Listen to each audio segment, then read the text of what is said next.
Buenas noches, estimada profesora. Mi nombre es Montilla Sergey. En esta oportunidad voy a dar un breve análisis respecto a la evolución histórica del proceso laboral. En este sentido, cuando hablamos nosotros de la evolución histórica del proceso laboral, inicia o parte el 23 de julio de 1928. Es allí donde esta ley nace como la ley del trabajo. ¿Sí? Esta ley trabaja en función con el Código Civil. ¿Sí? Más adelante, en tiempo luego, nace la nueva ley del derecho al trabajo, que fue el 16 de julio de 1936. Estas leyes nacientes que le dieron forma al trabajo, a la evolución del proceso laboral, fueron o marcaron un hito desde el punto de vista histórico, laboral, donde buscó dar ese impulso en el proceso para que los procesos fuesen mejores y eficientes. Es allí como como ejemplo o como desde el punto de vista una anécdota, podemos nosotros mencionar cómo se llevaba a cabo ese proceso en los tiempos bíblicos, en los tiempos antiguos, ¿sí? Es decir, en la mano de obra del esclavo, ¿sí?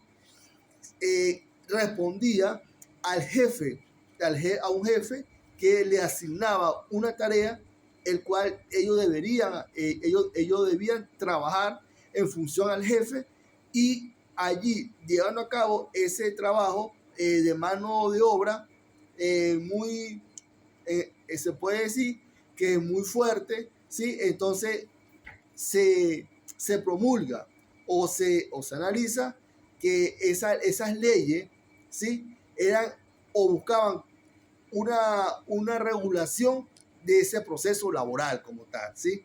Ahora, viendo de otro punto de vista, en la actualidad, que fue entonces gracias a la nueva ley, que fue el 16 de julio de 1936, le da otra visión histórica, el nuevo proceso laboral.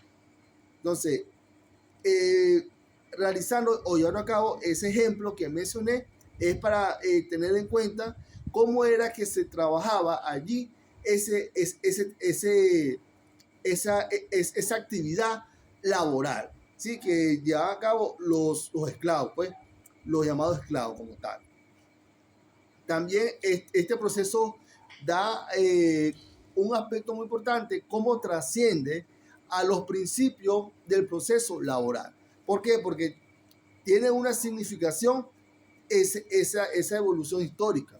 Entonces, encontramos los principios del proceso laboral. Encontramos que son 12 principios muy específicos que son o van a servir como para regular las normas dentro del proceso, las normas objetivas dentro del proceso laboral vigente, ¿sí?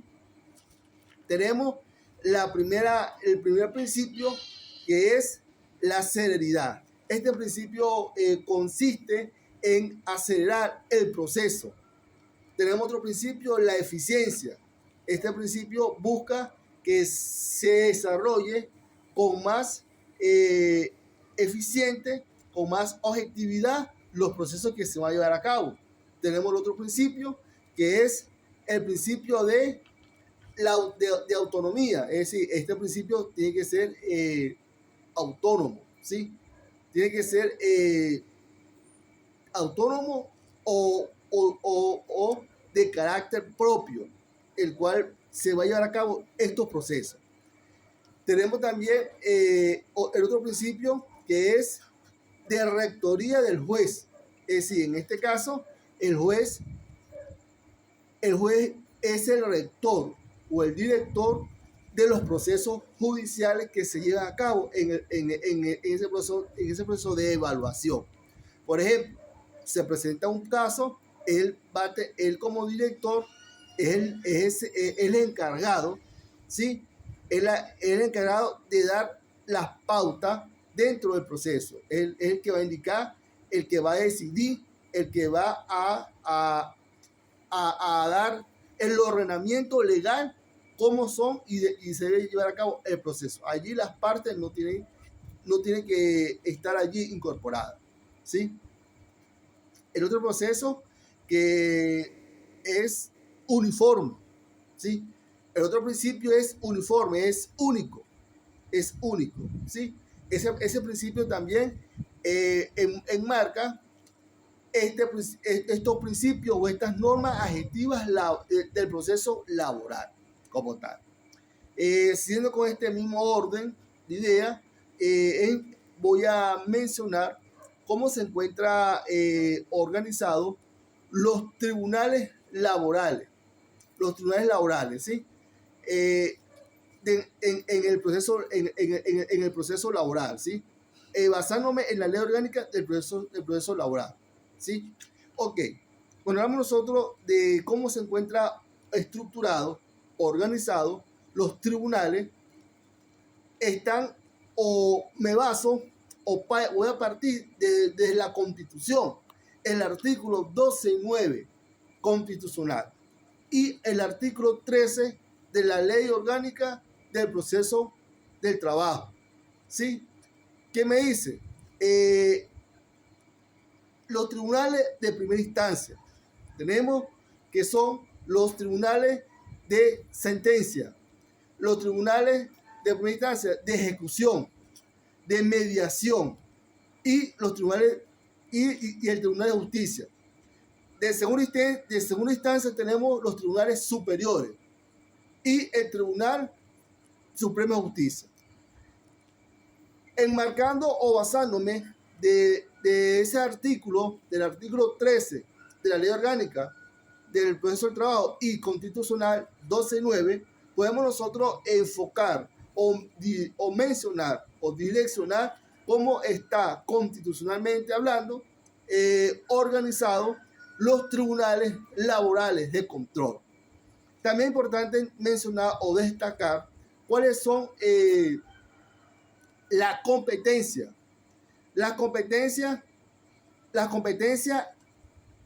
del proceso o de los tribunales laborales, ¿sí? Las competencias, las materias y competencias laborales.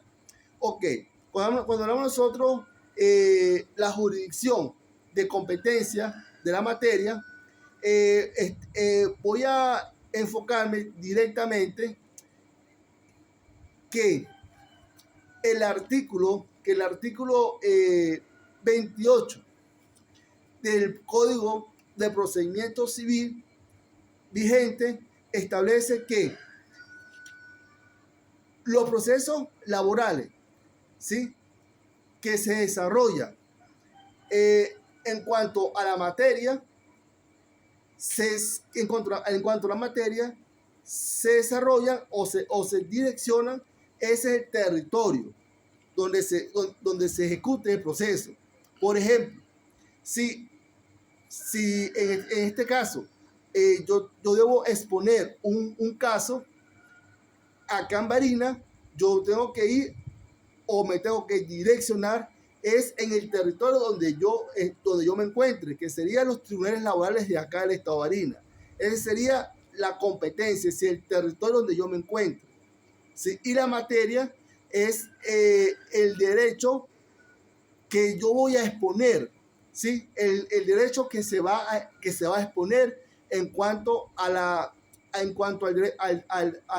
objeto, ¿sí?, o la pretensión que se quiera discutir en proceso, en esa jurisprudencia como tal, ¿sí?, respondiendo a la jurisprudencia que se quiere estudiar, ¿sí? Entonces, y también es preciso destacar que en la ley orgánica del proceso laboral, ley orgánica del proceso del trabajo, ¿sí?, en el artículo 14 y en el artículo 15, allí menciona o hace referencia cómo se encuentran estructurados los diferentes tribunales, ¿sí? Tenemos tribunal de primera instancia, tribunales de segunda instancia y los tribunales de justicia, ¿sí? Entonces, ¿para qué es esa finalidad? Conocer la organización jurídica de estos tribunales. Es para saber cuál es la competencia, ¿sí? Y la materia del proceso, ¿sí? Entonces, ese es el análisis jurídico que podemos dar o dar por explicación cómo es o se encuentra estructurado, ¿sí? La jurisdicción por materia y por competencia, los tribunales laborales. Ha sido toda mi explicación, estimada profesora. Hasta luego. Buenas noches.